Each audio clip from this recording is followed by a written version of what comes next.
I'm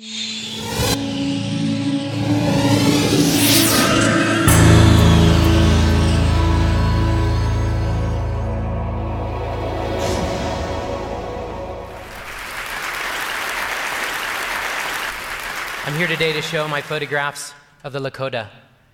Now, many of you may have heard of the Lakota, or at least the larger group of tribes called the Sioux. The Lakota are one of many tribes that were moved off their land to prisoner of war camps, now called reservations. The Pine Ridge Reservation, the subject of today's slideshow, is located about 75 miles southeast of the Black Hills in South Dakota. It is sometimes referred to as prisoner of war camp number 334, and is where the Lakota now live. Now, if any of you have ever heard of AIM, the American Indian Movement, or of Russell Means, or Leonard Peltier, or of the standoff at Oglala, then you know that Pine Ridge is ground zero for Native issues in the US. So I've been asked to talk a little bit today about my relationship with the Lakota, and that's a very difficult one for me, because if you haven't noticed from my skin color, I'm white, and that is a huge barrier on a Native reservation. You'll see a lot of people in my photographs today, and I've become very close with them, and they've welcomed me like family. They've called me brother and uncle, and invited me again and again over 5 years. But on Pine Ridge, I will always be what is called Washichu.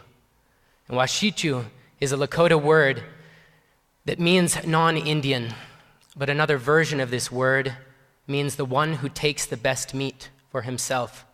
And that's what I want to focus on, the one who takes the best part of the meat. It means greedy. So take a look around this auditorium today. We are at a private school in the American West, sitting in red velvet chairs with money in our pockets. And if we look at our lives, we have indeed taken the best part of the meat. So let's look today at a set of photographs of a people who lost so that we could gain. And know that when you see these people's faces, that these are not just images of the Lakota. They stand for all indigenous people. On this piece of paper is the history the way I learned it from my Lakota friends and family. The following is a timeline of treaties made, treaties broken, and massacres disguised as battles.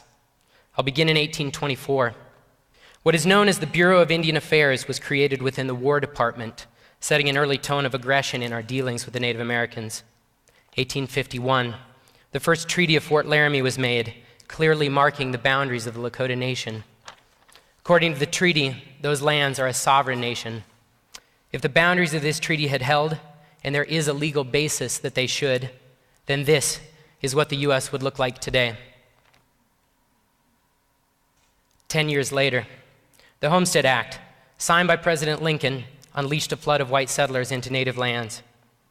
1863, an uprising of Santee Sioux in Minnesota ends with the hanging of 38 Sioux men, the largest mass execution in U.S. history. The execution was ordered by President Lincoln only 2 days after he signed the Emancipation Proclamation. 1866, the beginning of the Transcontinental Railroad, a new era.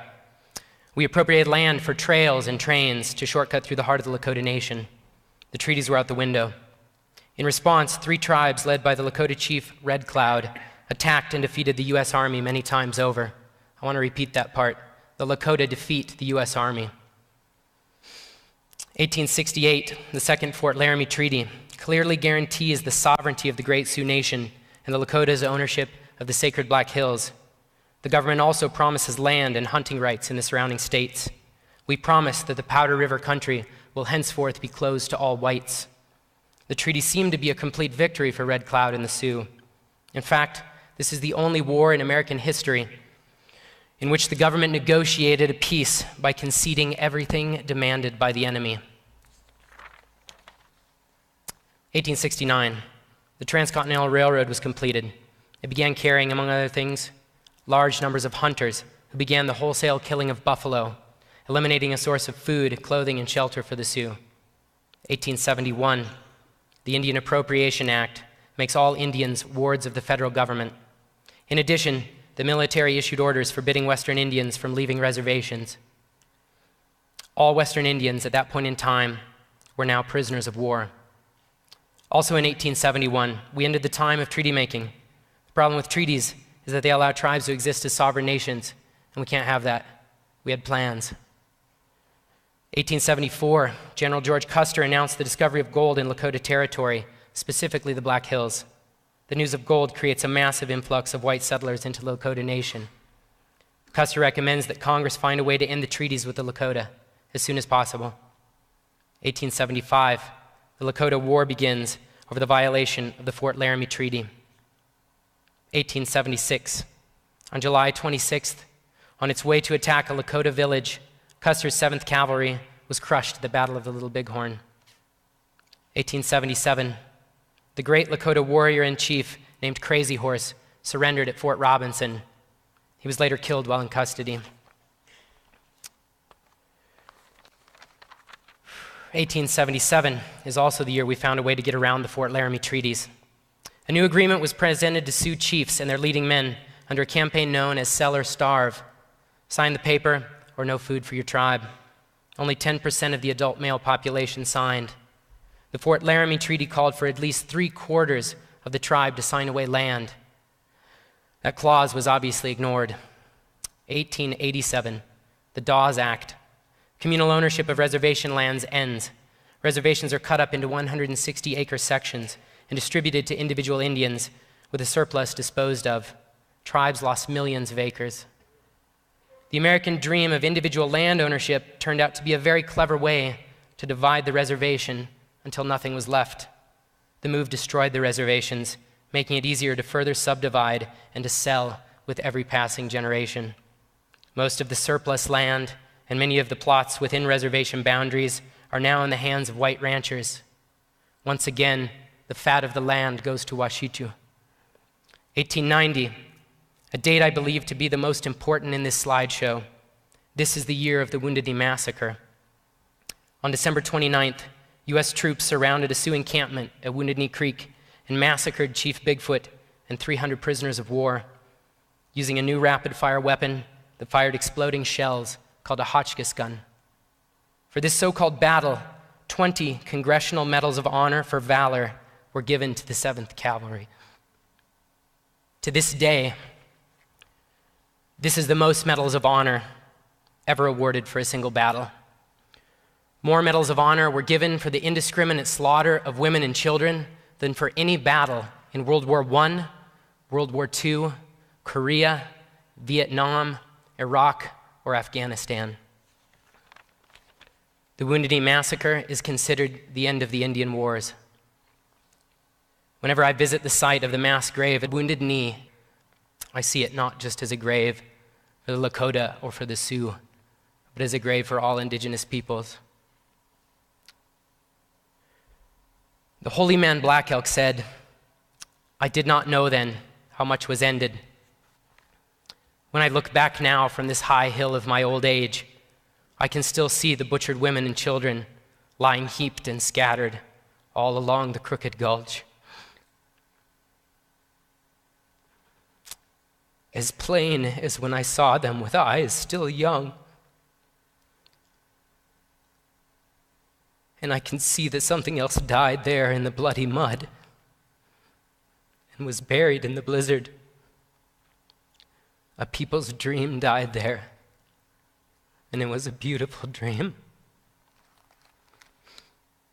With this event, a new era in Native American history began.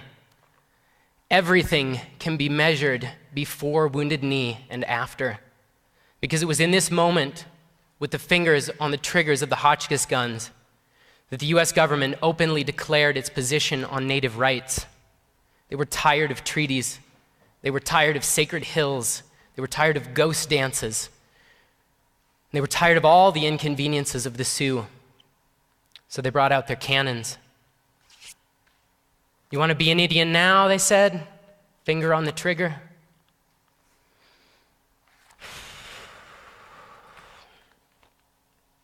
In 1900, the US Indian population reached its low point, less than 250,000, compared to an estimated 8 million in 1492. Fast forward, 1980, the longest running court case in US history, the Sioux Nation versus the United States, was ruled upon by the US Supreme Court. The court determined that when the Sioux were resettled onto reservations and 7 million acres of their land were opened up to prospectors and homesteaders, the terms of the Second Fort Laramie Treaty had been violated.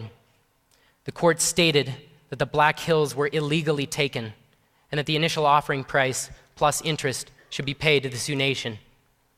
As payment for the Black Hills, the court awarded only $106 million to the Sioux Nation. The Sioux refused the money with the rallying cry, "The Black Hills are not for sale." 2010. Statistics about Native population today, more than a century after the massacre at Wounded Knee, reveal the legacy of colonization, forced migration, and treaty violations. Unemployment on the Pine Ridge Indian Reservation fluctuates between 85 and 90%. The housing office is unable to build new structures, and existing structures are falling apart.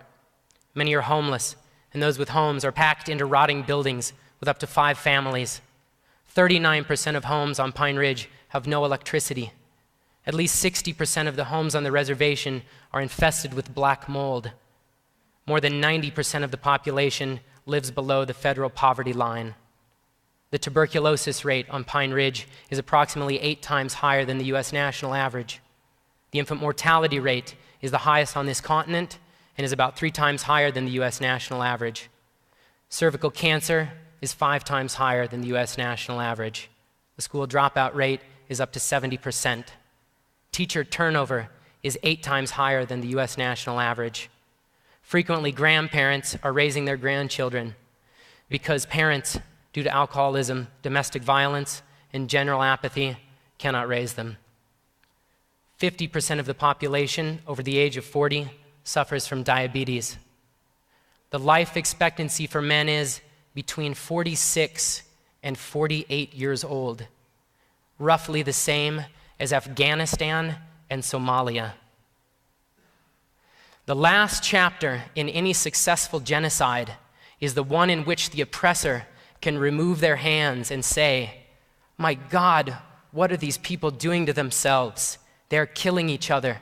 They're killing themselves while we watch them die." This is how we came to own these United States. This is the legacy of Manifest Destiny.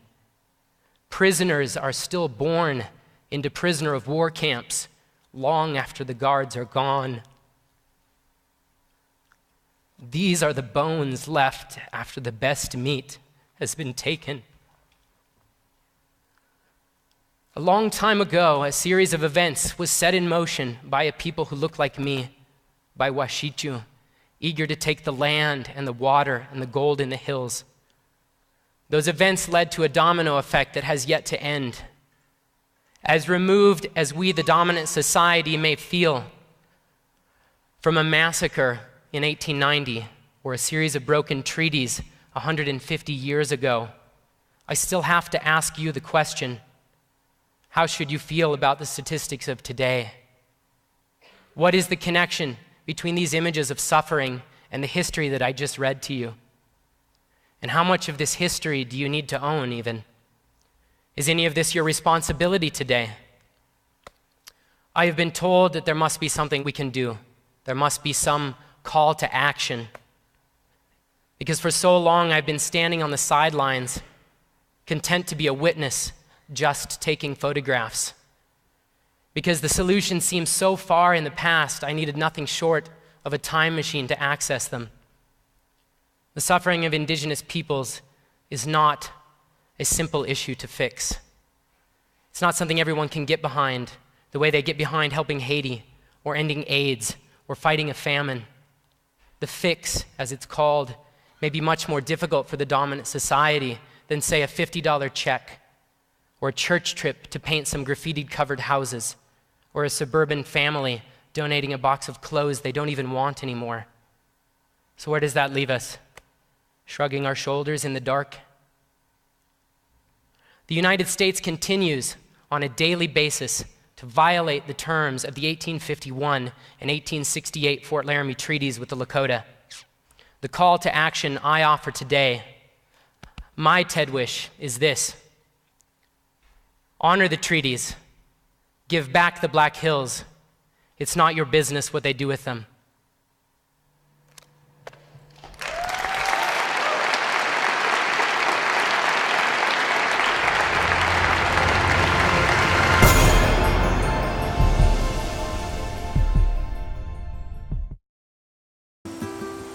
25% of the world's food supply is lost to spoilage. That's $458 billion worth every year. On a smarter planet, we're building intelligence into physical things. So we can know how far our foods travel. Monitor temperature all the way to the market. And know it got to the table fresh. It's already happening in places like Canada, Norway, and Vietnam. When we make food smarter, we make it safer. That's what I'm working on. I'm an IBMer. Let's build a smarter planet.